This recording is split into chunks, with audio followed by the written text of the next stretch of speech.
ভাইয়ের জন্মদিন উপলক্ষে ২২ জনের জন্য বানিয়েছিলাম চিকেন চাপ। প্রথমে একটা প্যানে ঘি গরম করে তাতে ২ চামচ মতো বেসন ভুনেছি।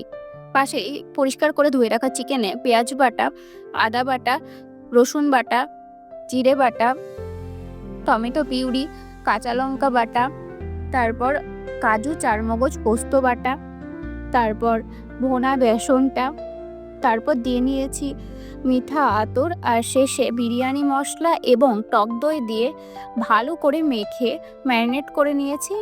রেখে দিয়েছি ৬ থেকে ৭ ঘন্টা। তোমরা পারলে ১২ ঘন্টা বা ওভারনাইট ফ্রিজে রেখে দিতে পারো। তারপর পাশে একটা প্যানে সাদা তেল গরম করে নিয়ে তাতে কিছুটা নুন দিয়ে কুচি করে রাখা পেঁয়াজ দিয়ে বেরেস্তা তৈরি করে নেবো। বেরেস্তা হয়ে গেলে আমরা তুলে নিয়েছি। এবার ওই তেলেই আরও কিছুটা সাদা তেল অ্যাড করেছি, করে তাতে গোটা গরম মশলা, তেজপাতা ফোড়নে দিয়ে দিয়েছি।